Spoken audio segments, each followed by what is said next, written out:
Virat chilli powder అన్ని రకాల వంటలకు పచ్చళ్లకు సరైన chilli powder. No colour no chemicals. అని అడిగారు supreme court, were you there when this happened? చూసారా మీరు? మీరు చూసారా? ఆరోపణలు చేయడం చాలా ఈజీ. మీరు చూసారా? మీరు అక్కడ ఉన్నారా అని అడిగారు. This is a great lesson. ఇట్లా కాదు, ఇంకా చాలా ఉన్నాయి ఇట్లాంటిది. They should be regular cases filed. In fact నేను ఎన్నోసార్లు ఈ ఆపోజిషన్ వాళ్ళకి సజెస్ట్ కూడా చేశాను. ఇక్కడ ఉన్న అంటే ఇక్కడ స్టేట్లో ఉన్న ఆపోజిషన్ లీడర్స్ని, రాహుల్ గాంధీ చేస్తున్న అన్ని దానికి కాన్స్టిట్యూషన్ మీద ఉన్నాయి ఆరోపణలు. Election commission is a constitutional body. వాళ్ళ మీద ఆరోపణలు చేయడం చాలా ఈజీ. కానీ remember, Rahul Gandhi opposition leader కానీ ఎంపీగా ప్రమాణ స్వీకారం చేసినప్పుడు కొన్ని వర్డ్స్ యూజ్ చేశారు. I will preserve, protect and defend the constitution of India as by law established. అంటే చట్టం ఒకటి ఉంది, దాన్ని నేను ప్రొటెక్ట్ చేస్తాను. కానీ ఆ ప్రొటెక్ట్ చేసే బదులు దాని మీద ఆరోపణలు చేస్తున్నారు. So he can be disqualified straight away. నేను దీనికి ముందుకు చెప్పాను మీకు, కేరళలో ఒక ఎగ్జాంపుల్ ఇచ్చాను. And should be done. ఆయన్ని కోర్టుకి తీసుకెళ్ళి డిస్క్వాలిఫై చేయాల్సిందే. ఎందుకంటే ఆల్రెడీ ఒక కేసు నడుస్తుంది, ఒకటి స్టే ఉంది దాని మీద. ఆయన మూడు సంవత్సరాలు జైలు పంపించిన కేసు నడుస్తుంది అది. సో అది దాన్ని స్టే ఇచ్చారు. ఆ కేసు ఇంకా ఫినిష్ కాలేదు, అది ఎక్కడో పడుంది అక్కడ చెత్తలో. దానికోసం ఆయన ఎంపీ స్థానం కూడా కొన్ని రోజులు పోయినాయి ఆయనకి. ఇది జరగాల్సింది ఇప్పుడు. దట్ అరెగెన్స్ చూడండి. నేను ముఘల్ రాజా కొడుకు, నేను ఒక ఎంటైటిల్ ఫ్యామిలీ నుంచి వస్తున్నాను, నేను ఏమైనా చెప్పొచ్చు, ఎవరికి మీద ఏదైనా ఆరోపణలు చేయొచ్చు. లేదు, ఎందుకంటే వాళ్ళ పార్టీలో ఇన్నర్ పార్టీ డెమోక్రసీ అని లేదు. పాపం నరసింహరావు గారి దగ్గర నుంచి మనం నేర్చుకోవాల్సిందే. You was the only prime minister who stood up to the Gandhis, fake Gandhis. Only prime minister. ఏం చేశారండి ఆయన డెడ్ బాడీకి? ఏఐసిసి ఆఫీస్ లోపల తీసుకెళ్ళలేదు. మాజీ ప్రధానమంత్రి, ఢిల్లీలో సంజయ్ గాంధీకి ఒక సమాధి ఉంది పెద్దది. What post did Sanjay Gandhi hold అండి? What post? మినిస్టర్గా ఉన్నారా? ప్రైమ్ మినిస్టర్గా ఉన్నారా? జస్ట్ బికాజ్ ఈ ఫ్యామిలీతో కనెక్షన్ చెప్పేసి పెద్ద సమాధి కట్టారు. నరసింహరావు గారిని తీసుకొచ్చి ఇక్కడ నెక్లెస్ రోడ్ కాడ వీ నో వాట్ హ్యాపెండ్, రాత్రి ఏం జరిగింది, కుక్కలు ఏం చేశారో మన అందరికి తెలుసు. This is what I'm saying. వాళ్ళ సీతారాం కేసరిని టాయిలెట్ లోపల లాక్ చేసిన ఇన్సిడెంట్ మీకు తెలుసు. సోనియా గాంధీని ప్రెసిడెంట్ చేయాలంటే ఆయన ఒప్పుకోలేదు. నేను రాజీనామా చేయనని చెప్తే ఆ రోజు ఏఐసిసి ఆఫీస్లో టాయిలెట్ లోపల బంద్ చేయించి ఆయనతో రాజీనామా చేయించాను. ఆలోచించండి, లైట్ ఆఫ్ చేసేసి పడేస్తారు వాళ్ళు, టాయిలెట్లో పడేసి. ఇట్లాంటి పార్టీ ఇది. ఆరోపణలు చేయడం చాలా ఈజీ. ఇక్కడ కూడా చూస్తున్న తెలంగాణలో కూడా కల్చర్ ఉంది. మోదీ గారి మీద ఆరోపణ చేస్తూనే ఉంటారు. I wish BJP had a legal cell, strong legal cell. ఢిల్లీలో వాళ్ళ దగ్గర ఉంది, స్ట్రాంగ్ లీగల్ సెల్ ఉంది వాళ్ళ దగ్గర. చాలామంది MPs are actually good lawyers. కేసులు ఫైల్ చేయండి. మీరు హెల్తీ డిబేట్ కావాలని డెమోక్రసీలో లేదని చెప్పట్లేదు. కానీ సుప్రీంకోర్టు చెప్పినట్ల లేనిపోయిన ఆరోపణలు చేయడం, రఫేల్ పడిపోయిందని ఇక్కడ రేవంత్ రెడ్డి కూడా రిపీట్ చేశారు. We should file a case against it. What proof do you have? మీరు అక్కడ ఉన్నారా రఫేల్ పడినప్పుడు? చూసారా మీరు రఫేల్ ఎట్లా ఉంటుంది మీకు తెలుసా? ఫస్ట్ ఆఫ్ ఆల్ ఏ పోయిన ఆరోపణలు ఏంటండి? You're demoralising soldiers. వాళ్ళ టార్గెట్ సోల్జర్స్ కాదు, వాళ్ళ టార్గెట్ మోదీ. సోల్జర్ని కొట్టారంటే మోదీ ఇన్ఎఫెక్టివ్, మోదీ అని చేయట్లేదు. చైనా మీద భజన చేస్తుంటారు. యూ నో వన్ థింగ్, మీరు చూస్తుంటారు ఫేమస్ సిగ్నేచర్ చేస్తున్న రాహుల్ గాంధీ జీ జింగ్పిన్తో నాకు సైన్ చేస్తున్న ఒక అగ్రిమెంట్ వాళ్ళ టైంలో, వాళ్ళ హయాంలో. సోనియా గాంధీ వెనక నిలబడినారు, జీ జింగ్పిన్ స్టాండింగ్ అండ్ ఈ signing with another Chinese party official. 300 కోట్లు ఇచ్చారండి రాజీవ్ గాంధీ ఫౌండేషన్కి వాళ్ళు, చైనీస్ వాళ్ళు, ఒఫీషియల్ ఆన్ రికార్డ్. ఎందుకు ఇచ్చారండి 300? అడిగితే ఏమంటున్నారంటే రీసెర్చ్ చేయడానికి ఇచ్చారంట. చైనా వాళ్ళు Rajiv Gandhi foundation, which is the private trust run by Sonia గాంధీకి 300 కోట్లు ఒఫీషియల్గా ఇచ్చారు. అందరు తెలుసు రఫేల్ని ఎందుకు ఆపారండి, ఇంత ట్రై ఎందుకు చేశారు? Narasimhan Ram Hindu, communist party of India card holding member, Rahul Gandhi. Last supreme court ఏం చెప్పారండి? Non sense, nothing in. కానీ మళ్ళీ నిన్న మొదలు పెట్టాడు, Rafale is not a good aircraft, దానికోసం రఫేల్ని పాకిస్తాన్ వాళ్ళు కొట్టారని చెప్పి. ఎక్కడ కొట్టారండి పాకిస్తాన్ వాళ్ళు? You are insulting our air force pilots. వాళ్ళ కేపబిలిటీ ఏదని చెప్తున్నారు మీరు. మీరు క్రిటిసైజ్ చేయండి. MiG-21 should be scrapped, it should be done away immediately. నేను కూడా అగ్రీ చేస్తాను. ఫ్లయింగ్ కాఫిన్స్ అంటాం దాన్ని. చాలామంది పైలట్స్ చనిపోయారు. ఎప్పుడో 84లో రిటైర్ చేయాలండి ఎయిర్క్రాఫ్ట్. మన ఇప్పుడు కూడా మనం సెప్టెంబర్లో we're finally saying goodbye to it. కానీ ఇది కాదు. మీరు ఆరోపణ చేసినప్పుడు you should be a responsible person. మీరు ఏదో రోడ్డు మీద తిరుగుతున్న మనిషి కాదు. You are and leader of the opposition. మీరు చెప్పే ఒక్కొక్క మాటని అనలైజ్ చేస్తారు. అది నేను ఎప్పుడు చెప్తాను, పొలిటీషియన్ అడ్వైజ్ చేస్తే మనం ఎవరైనా పొలిటీషియన్ కట్టుకుంటే నేను చెప్తాను వాళ్ళకి. కొండా విశ్వేశ్వరరెడ్డి కానివ్వండి, ధర్మపురి అరవింద్ కానివ్వండి, దే ఆర్ ఆల్ రియలీ చాలా కమ్యూనికేటివ్ మనుషులు. నేను ఎప్పుడు చెప్తూనే ఉంటాను వాళ్ళకు కూడా. నేను అడ్వైస్ ఇస్తే చెప్తాను, we should be very careful with data. మనతో డాటా పెట్టుకునే మాట్లాడాలి మనం. We should never go out of that. ఎందుకంటే మీరు ఏదైనా ఆరోపణ చేసిన, రేవంత్ రెడ్డి మీద ఆరోపణ చేశానండి, డబ్బులు సంపాదించని చెప్పి నేను నాకు ఆరోపణ చేయొచ్చు. Do have a proof? I don't have a proof. నేను చెప్తాను ఏదో ఇంటర్ కనెక్టెడ్ కేసు పెడతాను, అది గుర్తుందా ఎమ్మెల్సీ ఎలక్షన్ కోసం అప్పుడు జరిగిన దాంట్లో డబ్బులు ఇచ్చాడు అది అని చెప్పి ఇంటర్లింక్ చేస్తాం దాన్ని. That is not the right way to do it. ఎవరైనా కానీ ముఖ్యమంత్రి అయినా కానీ ఈ షుడ్ బి రెస్పెక్టెడ్. కానీ మీరు ముఖ్యమంత్రిగా ఉన్నప్పుడు మీరు ఆరోపణ చేయడం, మీరు లీడర్ ఆఫ్ ఆపోజిషన్ కూడా మీరు ఆరోపణ చేయడంలో ఎస్పెషలీ మన ఆర్మ్ ఫోర్సెస్ మీద వాళ్ళ మొరాల్ దెబ్బతింటుంది. ఇప్పుడు కూడా చూడండి వాళ్ళ మీద కన్సిస్టెంట్గా ఇవాళ కూడా నిన్న కూడా చేశాడు రఫేల్ రఫేల్ రఫేల్ రఫేల్. ఎన్ని ఎకరాట్ పోయింది, ఎన్ని ఎకరాట్ పోయింది, ఒక్క మాట కూడా పాకిస్తాన్ ఎన్ని ప్లేన్లు పోయినా అడగట్లేదు. విచ్ ఇస్ వాట్ నాకు చాలా కోపం వస్తుంది దాని మీద. అయితే ఇక్కడ అభిషేక్ సింఘ్వి కూడా సుప్రీంకోర్టులో వాదించాడు. ప్రతిపక్ష నాయకుడు కాబట్టి ప్రజల గురించి మాట్లాడుతున్నారు, సమస్యల గురించి మాట్లాడుతున్నారు, అందులో తప్పేముంది అనేది ఆయన వర్షన్ కదా. సుప్రీంకోర్టు ఏం చెప్పారు? మీరు పార్లమెంట్లో మాట్లాడండి, సోషల్ మీడియాలో కాదని చెప్పారు. You're leader of opposition the parliament, not in the road. Social media కాదు మీ వెపన్. మీరు పార్లమెంట్లో వెళ్ళి చెప్పండి ఈ మాట, గవర్నమెంట్ అక్కడ రిప్లై ఇస్తారు మీకు. మీరు పార్లమెంట్లో అడగరు, ఎందుకంటే అప్పుడు government has immediate right to reply. పార్లమెంట్లో ఒకటి ఉంటుంది, ఈల్డింగ్ అంటాం మనం. ఇప్పుడు మోదీ గారు మాట్లాడుతున్నప్పుడు ఆయన అపోజిషన్గా అక్కడి నుంచి రాహుల్ గాంధీ లేసారనుకోండి, బ్రిటిష్ స్టైల్, మన democracy coming from the British style, yielding అంటాం. అంటే మోదీ గారు కూర్చుంటేనే రాహుల్ గాంధీ మాట్లాడొచ్చు, అది చేయడు. రాహుల్ గాంధీ ఇప్పుడు చూస్తుంటారు, మీరు మొన్న కూడా పార్లమెంట్ బయట చెప్పి నన్ను మాట్లాడనీయలేదన్నారు. Leader of opposition, leader of the house మాట్లాడిన తర్వాతనే మాట్లాడతారు. ఆయన కూడా ఒక సెట్ టైమింగ్ ఇస్తారు. టైమింగ్ ఇచ్చారు, టైంకి రాలేదు. తర్వాత వచ్చి నాకు ఇప్పుడు కావాలండి. ఇప్పుడు ఎట్లయిపోయిందంటే మనం ఈ లైన్లో నిలబడతామని చూడండి, ఒకసారి ఏదైనా సినిమా థియేటర్ కాదు ఇంకెక్కడైనా లైన్లో నిలబడుతున్నప్పుడు రైల్వే స్టేషన్ తీసుకు, ఇప్పుడు అక్కడ కూడా లైన్ లేవు అనుకోండి, ఒకటి సైడ్ నుంచి వచ్చి సడన్గా దూరిపోతాడు లోపలికి. ఏం చేస్తారు అందరు కలిసి, వెనకగలరా అని చెప్తారు అందరు. రాహుల్ గాంధీ ప్రాబ్లం ఇది. ఆయనకు సెన్స్ ఆఫ్ ఎంటైటిల్మెంట్ ఉంటుంది. నేను ఎప్పుడు వచ్చి కూర్చుంటాను నా టేబుల్, నేను అప్పుడే మాట్లాడతాను. అది ఎట్లా ఇస్తారండి? ఆల్రెడీ ప్రొసీజర్ నడుస్తుంది పార్లమెంట్లో. మీ పార్టీకి 2.5 గంటల టైం ఇచ్చారు. మీ లీడర్ ఆఫ్ ఆపోజిషన్ మీరు డిసైడ్ చేయాలి ఎవరికి ఎంత టైం తీసుకుని. మీరు 2.5 గంటలు మాట్లాడుతుంటే మాట్లాడండి, no problem. But you will get only 2.5 hours and that to allocate as per time. మీరు చెప్పాలి ఇన్ని టైం నుంచి ఇంత టైం దాకా వీళ్ళు మాట్లాడతారు, గౌరవ్ గొగోయ్ మాట్లాడతారు, వాళ్ళు మాట్లాడతారు, వీళ్ళు. అది కాదు కదా. వాళ్ళ పార్టీలో కూడా ఇన్ పార్టీ డెమోక్రసీ అంటారు. మొన్న జరిగిన డిబేట్లో Manish Tiwari and Shashi Tharoor are not given a chance. Manish Tiwari గారు చెప్పారు, మనీష్ తివారీ సమజ్దార్కో ఇషారా కాఫీ, మై సైలెన్స్ విల్ స్పీక్ అన్నారు. మీరు ఒక ఇన్నర్ పార్టీ డెమోక్రసీ మోదీ గారు అందరినీ చేస్తున్నారు, కానీ మీ పార్టీలో ఉన్న 2 of the best leaders especially Shashi Tharoor, ఆయన మీరు మాట్లాడనీయలేదు మన డిబేట్లో. మీ చెంచాలు అందరినీ పెట్టుకున్నారు లైన్లో. ఇదే కదా ప్రాబ్లం. గౌరవ్ గొగోయ్ ఏం మాట్లాడతారు, ఆయన మీద ఆరోపణలు ఉన్నాయి already that he is an ISI agent అని చెప్పి, which is unsubstantiated but correct. Himanta Biswa Sarma case వేశాడు that he went and stayed in Pakistan for 1.5 years అని చెప్పేసి. మరి అందరికి తెలుసు ఆ కేసు ఏంటనేది, అది నడుస్తుంది ఇంకా. కానీ అది కాదు ద పాయింట్ ఇస్, మీరు అక్కడ కూడా పార్లమెంట్లో కూడా ఆరోపణ చేస్తున్నప్పుడు గవర్నమెంట్కి రైట్ ఆఫ్ రిప్లై ఉంటుంది. బయట మోదీ గారి మీద ఆరోపణ చేస్తున్న మోదీ గారు మళ్ళీ వచ్చి ఇంకో ప్రెస్ కాన్ఫరెన్సో లేకుంటే సోషల్ మీడియాలో రిప్లై చేయరు. మాలాంటి వాళ్ళు రిప్లై చేస్తారు వెళ్ళి. అక్కడ బీజేపీ ఐటీసీలు అంతా కూడా ఎఫెక్టివ్ కాదు. మాలాంటి వెళ్ళి డిఫెండ్ చేస్తారు. అప్పుడప్పుడు అమిత్ మాల్వియా గారు స్టేట్మెంట్ ఇస్తారు, నాకు కూడా పంపిస్తారు ఆయన స్క్రీన్ షాట్ దాన్ని, this is what I spoke about అని చెప్పేసి.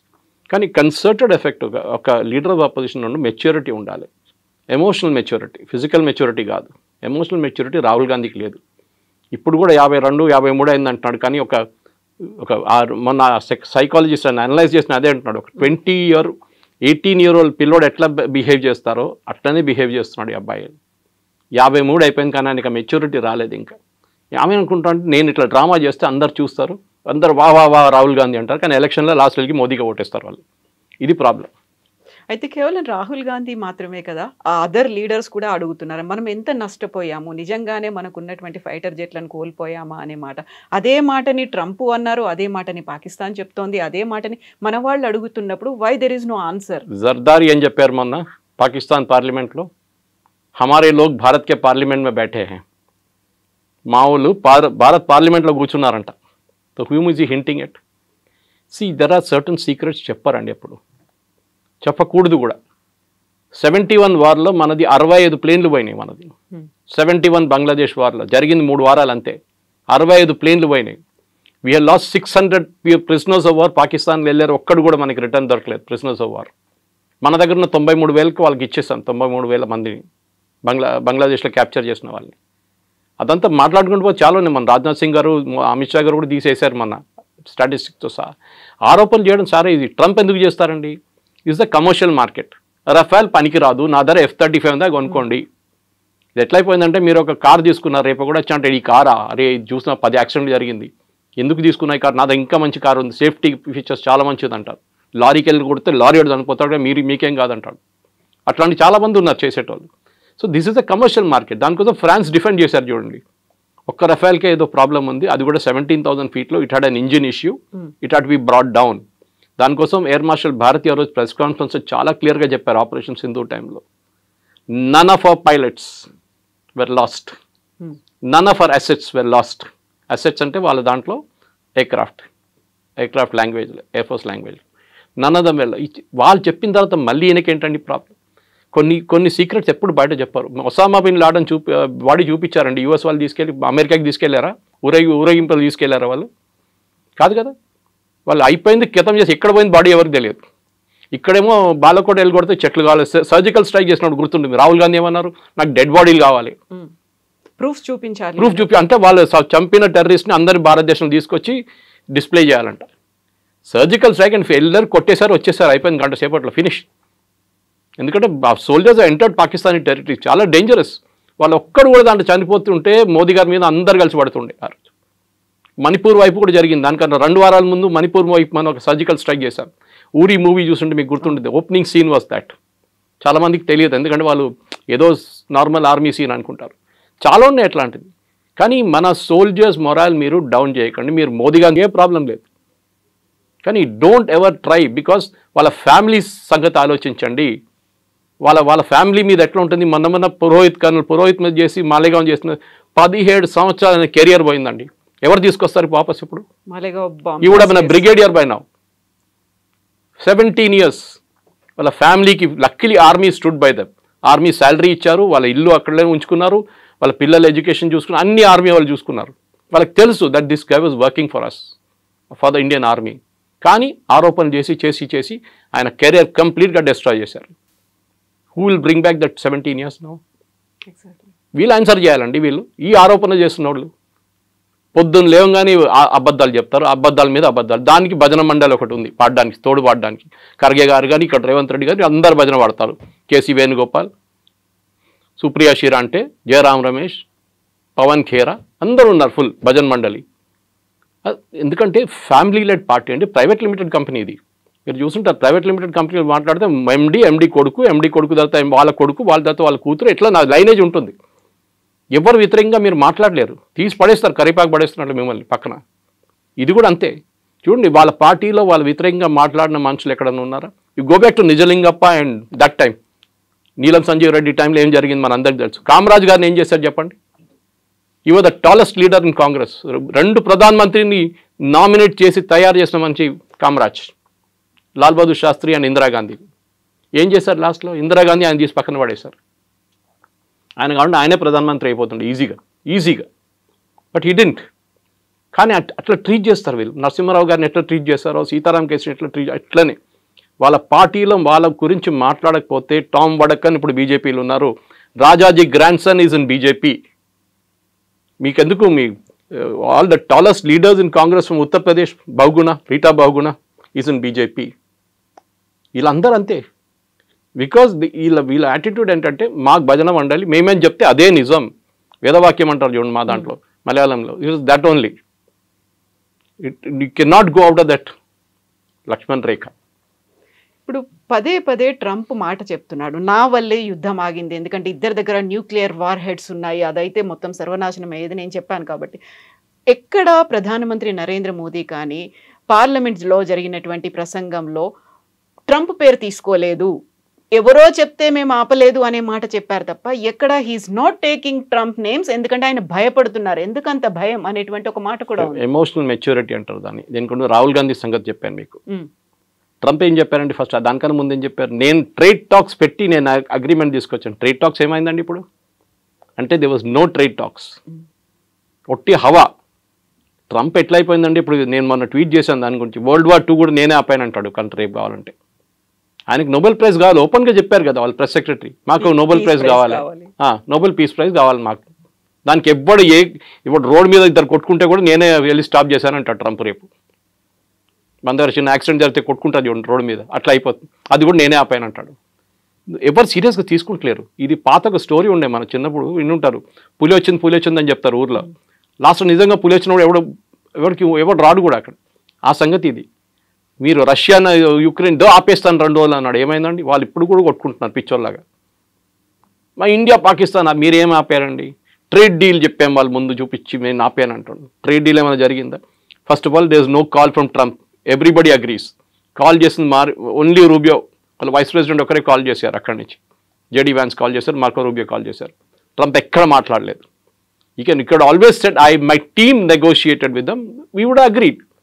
నేనే చేశాను అంటారు. ఎందుకంటే ఆయనకు నోబెల్ ప్రైజ్ కాదు, లేకుండా వైస్ ప్రెసిడెంట్ నోబెల్ ప్రైజ్ వచ్చేస్తుంది. ఆయనకు అది టెన్షన్. ఆయనకి క్రెడిట్ ఎవరికి రాకూడదు, నాకే రావాలి క్రెడిట్. సో ట్రంప్ ఒక మెంటల్ ఆలోచించండి, హీఈస్ పబ్లిసిటీ సీకర్. ఆయన అన్ని ఏదో ఎరిట్రియా, అక్కడ ఏదో ఆఫ్రికాలో ఎన్నో సంవత్సరాల నుంచి కొట్టుకుంటున్నారు. వాళ్ళు పిలిచి వైట్ హౌస్లో కూర్చొని సంతకం పెట్టించారు. వాళ్ళు ఏం పెట్టారో వాళ్ళకే తెలియదు. వాళ్ళు అన్నారంట తర్వాత, ఏం పెట్టి మాకు తెలియదు, పిలిచాడు సంతకం పెట్టమని మేము పెట్టాం.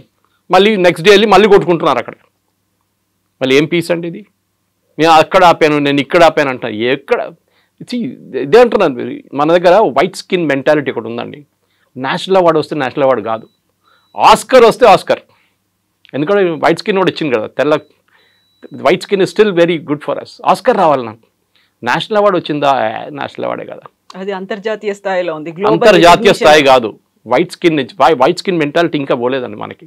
ఇప్పుడు కూడా చూడండి, ఒక అమెరికనో బ్రిటిషో రోడ్డు మీద కనిపిస్తే మీ బిహేవియర్ ఎట్లా ఉంటుంది మీదని చెప్పట్లేదు. Normal human being Indians behaviour ఎట్లా ఉంది, వాడిని ఎట్లా టోపీ ఇద్దాం, 100 రూపాయల ప్రోడక్ట్ వాడికి 500 ఎట్లా అమ్ముతాం, ఇది చూస్తుంటాం అన్నమాట. వాడు దానికైనా స్మార్ట్ ఫెలో, వాడు చూస్తాడు వీని ఎట్లా టోపీ వేయాలని చూస్తుంటాడు వాడు. ఇది మన white skin attitude. So Trump చెప్పారని చెప్పి ద మెచ్యూరిటీ ఆఫ్ మోదీ ఎక్కడ వస్తుందండి? ఏ ఎక్సైట్మెంట్ లేదు. ఆయన ఫేస్లో ఒక ఎమోషన్ కూడా కనిపించదు. ఎవరు నాతో మాట్లాడలేదు. నో వరల్డ్ లీడర్ లేకుంటే రేపు అంటాడు ఇంకో లీడర్తో చేయించా అంటాడు. మళ్ళీ రేపు పాకిస్తాన్ దగ్గర ఆయిల్ ఉంటే నేనే వచ్చి చేస్తాను. పాకిస్తాన్ పరేషాన్ అయిపోతుంది. ఇక్కడ మేము ఇంకా తవ్వలేదు, ఏం చేయలేదు, మా ఆయిల్ ఇస్తా అంటున్నాడు ఈయన.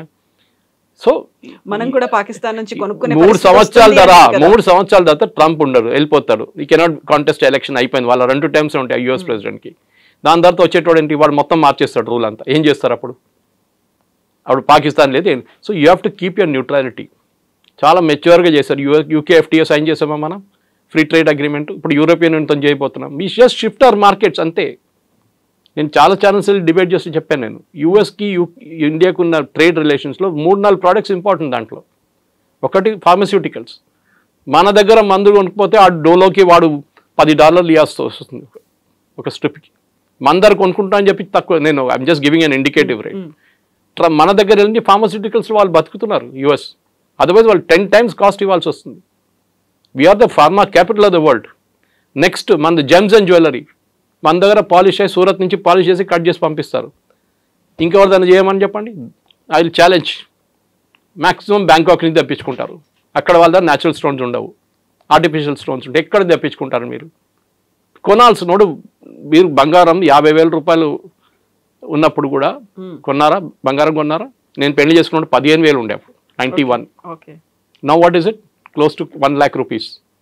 మా దాంట్లో తొల అంటారు, మీ దాంట్లో తొల, అక్కడ తొల అంటారు, మా దాంట్లో 8 grams మా దాంట్లో క్యాల్కులేషన్. ఇప్పుడు యావరేజ్ ప్రైస్ పెట్టుకుంది 1 lakh అయిందండి. 15,000 కూడా బంగారం కొన్నామా? 1 lakhలో మీరు ఏదైనా మలబార్ గోల్డ్ లేకుంటే జాయ్ లుకాస్ లేకుంటే ఇక్కడ వెళ్ళి తిరగండి ఒకసారి. మన సూపర్ మార్కెట్ కన్నా ఎక్కువ రష్ అక్కడ ఉంటుంది. ఎవరు ఆపరండి కొనడం అది. So they will buy what ever rate Americans will buy. వాళ్ళకి ఎక్కడ ఉండదు. ఇప్పుడు చూడండి మొన్న కార్ సేల్స్ గురించి చెప్తున్నారు. Ford company first time it is reported losses.